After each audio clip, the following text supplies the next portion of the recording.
soul, and spirit. The topic that we are going to discuss today is going to change the way we pray. We see that a lot of people in this world, when they pray, there is no manifestation. The blessings are being delayed and they feel that God is not listening to them. Whereas there are people who pray once and God is answering them. So today let us understand how we worship God, why our prayers are not being answered, what are the mistakes that we are doing. Let's start with a surrender prayer. Hide me in your holy In your wounds holy ones today. today, Lessen lessen my my desire to be desire known. to be known. Cut Cut short short my my desire to be desire loved. to be loved. Uproot Uproot the evil the desires evil within me desires within me and the and the powers of powers evil of evil coming coming against me against today. me today. Help Help me me to to live live today today close close to to your your holy will. holy will. Fill Fill my my heart heart with your with love. your love. Loving Loving God, God, I I surrender my surrender mind, my mind, my my heart, heart, and my and body. my body. Use it for your Use them eternal for your eternal glory glory today. today. And I I surrender every surrender single every single child of child yours of yours who is who is struggling like struggling like me. me. Wash and Wash immerse. and immerse us into the ocean of precious blood of Jesus and fill us with the Holy Spirit and let us witness your love on earth. Amen. Now, God has given so mighty promises in the Word of God. It says, therefore, if anyone is in Christ, he is in new creation. The old things have passed away. Behold, all things have become new. His divine power has given us everything needed for life and godliness through the knowledge of Him who called us by His own glory and goodness. Thus, He has given us through these things His precious and very great promises, so that through them you may escape from the corruption that is in the world because of lust and may become participants of the divine nature. When we read the Acts of the Apostles, we see the promises of God being manifested, the power of God being flown out of the disciples, and mighty miracles are being happening in the name of Jesus. We see the Holy Spirit is falling upon so many people and they are prophesying, they are anointed, they are courageous, they are ready to die for Christ. But over time, we see that when we look at ourselves, are we missing those godly characters of Jesus in us? So, what is happening? What are we missing, or what is the mistake that we are doing that we are not able to walk in the same way the disciples in Acts of the Apostles are walking? Now, to understand this body, soul, and spirit, first let us look into the Catechism of the Catholic Church. The human person, created in the image of God, is being at once corporeal and spiritual. That is, it is body and spirit. The biblical account expresses this reality in symbolic language when it affirms that then the Lord God formed man of dust from the ground and breathed into his nostrils and breath of life, and man became a living being. Man, whole and entire, is therefore willed by God. In sacred scripture, the term soul often refers to human life or the entire human person. So, for the normal person, or when we speak, we say that man is just two parts. We are the body and we have the soul. And when a person dies, we never call him name. We call him dead body, or he's called a dead body. We don't call that this person is being taken to the grave. It is a body of the person. So The actual identity of the person lies in the soul. When the soul in its entirety, it is the entire human life, the emotional and the entire being, the skills and knowledge level, everything of this person is in his soul. But soul also refers to the innermost aspect of man, that which is of greatest value in him, that by which he is most especially in God's image. So this soul, as such, it explains, or it is, we say it as a combination of both the soul and the spirit. Soul signifies the spiritual principle in man, whereas the human body shares in the dignity of image of God. It is a human body precisely because it is animated by a spiritual soul, and it is the whole human person that is intended to become in the body of Christ a temple of the Spirit. So when you say the temple of the Spirit, it is not just the physical body, your hands, your flesh. It it is intended to become the entire, that is both your soul and body together becomes the temple of the spirit. It is not just your physical body as a container, it is both your entire human life that is in the body. Man, though made of body and soul, is a unity. Through his very bodily condition, he sums up in himself the elements of material world. Through him, they are thus brought to their highest perfection and can raise their voice in praise freely given to the Creator. For this reason, man may not despise his bodily life, rather, he is obliged to regard his body as good and to hold it in honor, since God has created it and will raise it up on the last day. The unity of soul and body is so profound that one has to consider the soul to be the form of the body. That is, it is because of its spiritual soul that the body made of matter becomes a living human body. Spirit and matter in man are not two natures united, but rather their union forms a single nature. The church teaches that every spiritual soul is created immediately by God. It is not produced by the parents, and also that it is immortal. It does not perish when it separates from the body at death, and it will be reunited with body at the final resurrection. Now, the word of God says that the body or the person is actually three parts, and that is explained in 1 Thessalonians 5:23.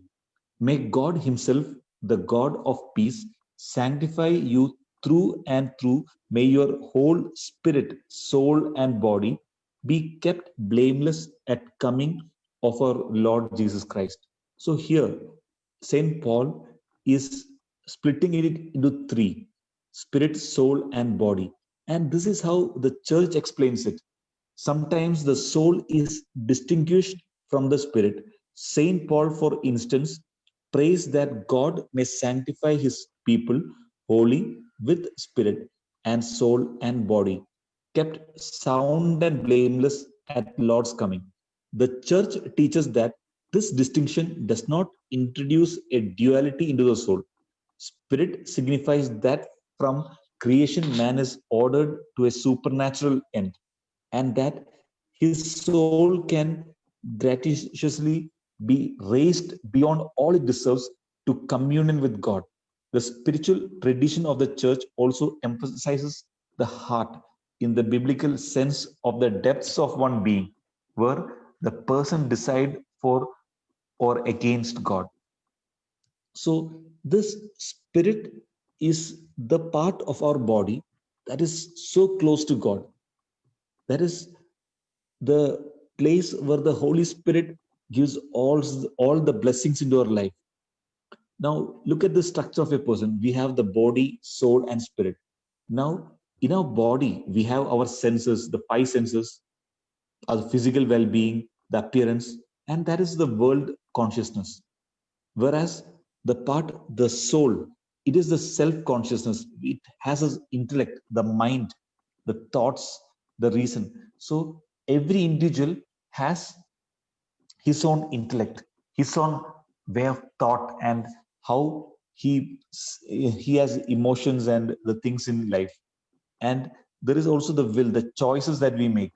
So God gave that the power of will, that we can choose to his children.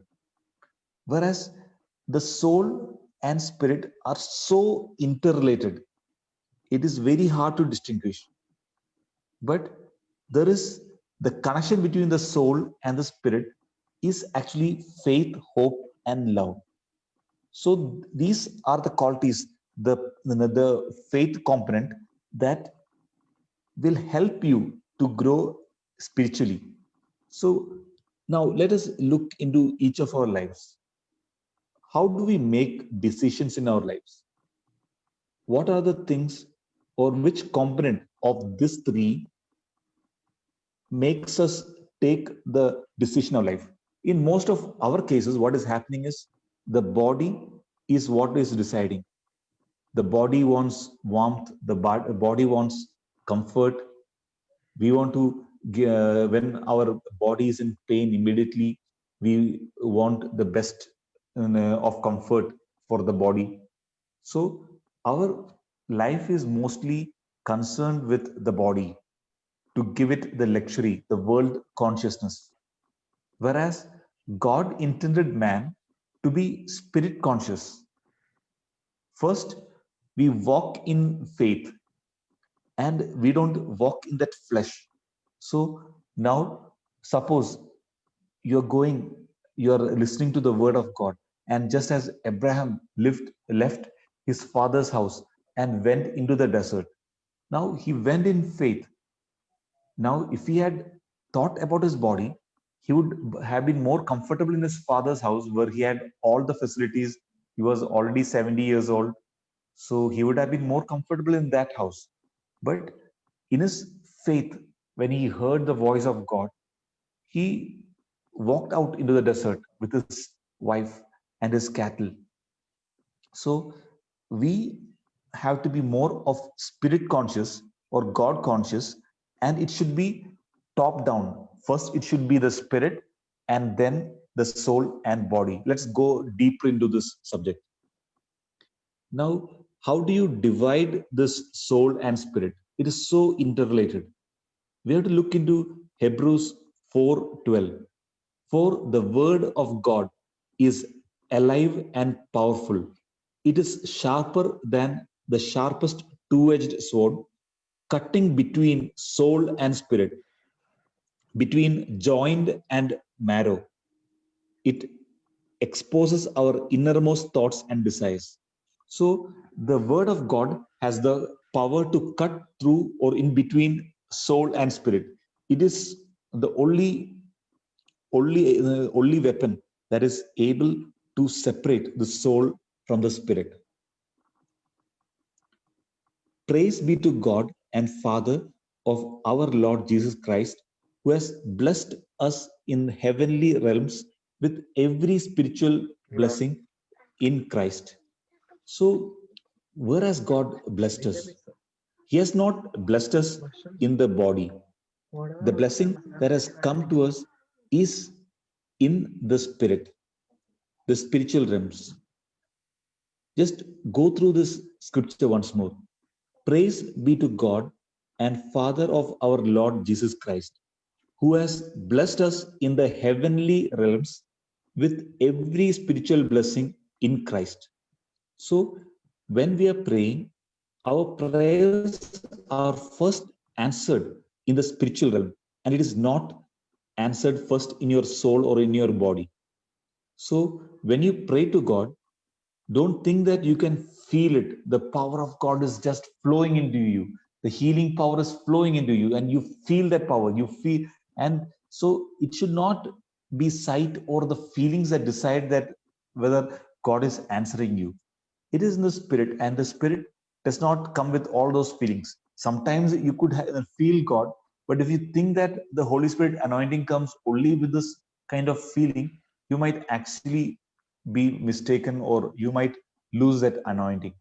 So when you have received in spirit and you believe in faith and you put your mind and your body into alignment with the spiritual faith, then the blessing that is in the spiritual realm or in the spirit, it flows into our lives and the manifestation happens. You have been born anew, not of perishable, but of imperishable seed through the living and enduring word of God.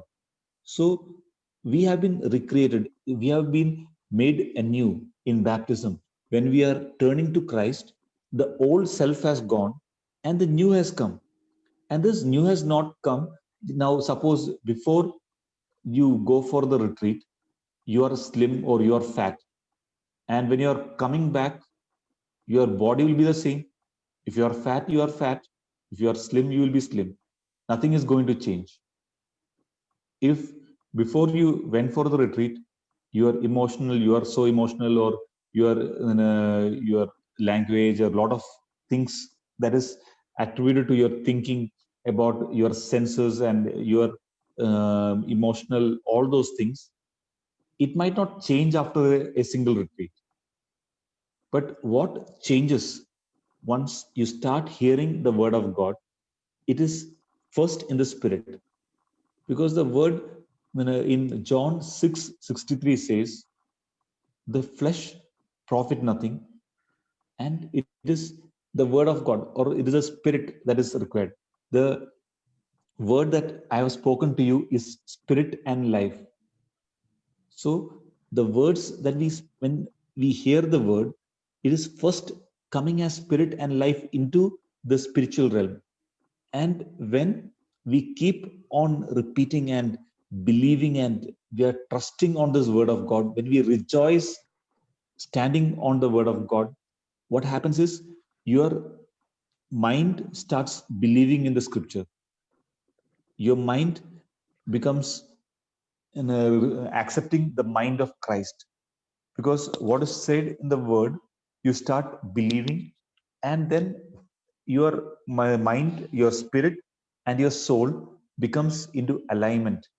And when that happens, it is the power of God flowing into you, and that can change the sickness in your body, that can change your financial situation, that can bring change to the way people see you. They will see an anointed person in you.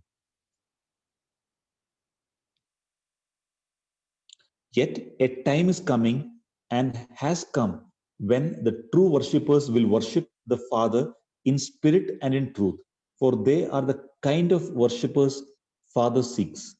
Now, if you look at other religions, just look at how they worship God.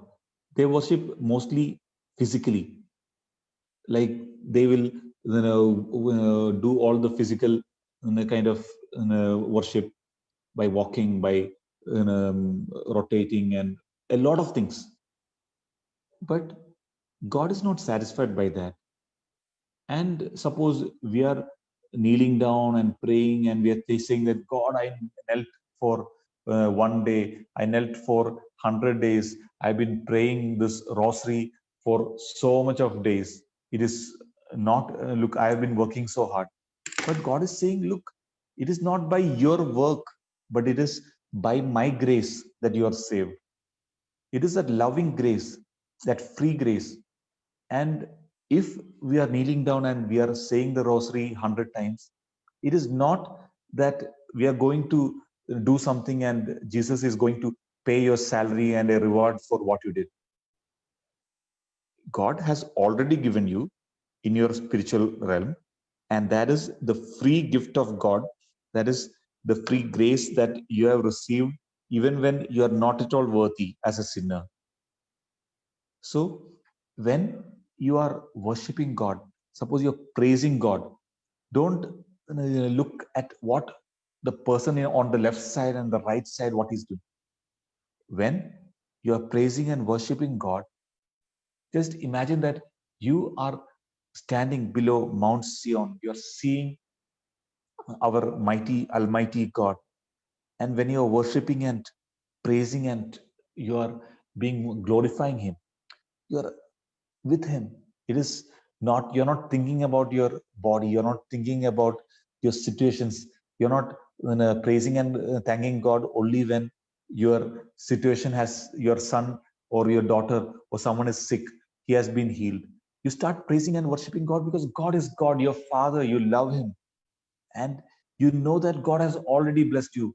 The all everything that you require for holiness, He has already given you. That power He has given you in your spirit, and He has given you the Holy Spirit already. And only thing you require is that faith to believe and start praying and acknowledging that God is God and He loves you and He is going to heal you. For I am not ashamed of the gospel, because it is the power of God that brings salvation to everyone who believes, first to the Jew, then to the Gentile. For in the gospel, the righteousness of God is revealed, a righteousness that is by faith from first to last. So, this, if your faith is dependent upon your senses, is dependent upon what you feel, is dependent upon your life experiences, your emotions. Now I am so emotional now I can't pray, I can't praise God. So it is not based on either your world consciousness or your self consciousness. So that faith component is actually the God consciousness. And you should know that the God you are praying to, He's the creator of the universe. He is not an idol. He is not someone who is like so mediocre and not so powerful. He is the creator of the world. All the gold, the silver, everything in this world is God's. So you are basking in that glory of such a mighty God. And that mighty God is now your Father. And when you praise Him, when you thank Him, when you glorify Him, so you should know that God is God, and He has the power to bless you, the power to anoint you, and your life is secured in Him. Even if you're dying, doesn't matter, because you're already dead and you're alive in Christ. The Spirit has resurrected you because you're already dead to sin, and in Jesus you are now back to life. But that no man is justified by the law in the sight of God. It is evident for that just shall live by faith. We should live by faith. We should live in our spirit. We should be spirit and God conscious. Our decisions in life, whatever it may be, your mind will say, look, I'm so experienced, I will decide this way I'll go. But in spirit, you should first ask God the Father, Father, I trust you. I am asking you, Father, show me the way. Should I turn left or right? From my experience, I know that this is the route I should take. But I know you have a plan for me, whether it is to go left or right, I am going to follow you. Therefore, as through one man's offense, judgment came to all men, resulting in condemnation, that is of Adam. Even so, through one man's righteousness act, the free gift came to all men, resulting in justification of life. Now, you are becoming a child of God. Now, what is happening is when the more and more you worship God, you turn to God, you read His word, you start having more and more faith built. God is giving you a spirit that is that of Christ, making you one with Christ in spirit. That difference, or now we might be far away, but as more and more we worship God, we start believing in God, we walking in faith. What starts to happen is the spirit that you have becomes so aligned with the word of God. We become so aligned with Jesus that your mind does not, your mind will start believing in this word of God. It will start getting aligned to the scripture. So when you're receiving this kind of scripture, suppose a person is sick and you're saying, by the wounds of Jesus, you have been healed. Now, your mind, even if it comes, hey, look, how can it be healing? The world will not allow such a healing. Immediately, your mind is being controlled by the Spirit. Yes, God is powerful. His word is life and spirit. And if he says the person is healed, the person is healed. And it takes control of your mind. And look at the next scripture. Very truly, I tell you, no one can enter the kingdom of God without being born of water and spirit. What is born of flesh is flesh, and what is born of spirit is spirit. Now, our Father, God, is a spirit, and we too are a spirit. We are not citizens of this world, but our country, our origin is heaven. We are citizens of heaven, and we are a spirit just as our Father is a spirit. Now, I pray you may prosper and be in good health, just as your soul prospers. Now, as we learned from the Catechism of the Catholic Church, by soul, the church means that combination of both our soul and the spirit, and that is the human life.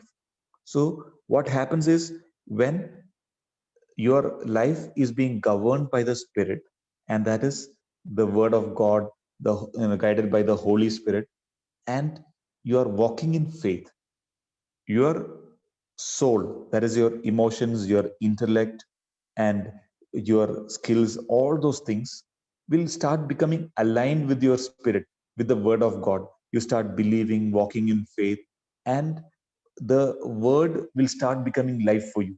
It will become the truth for you, and you start believing that more than what you see.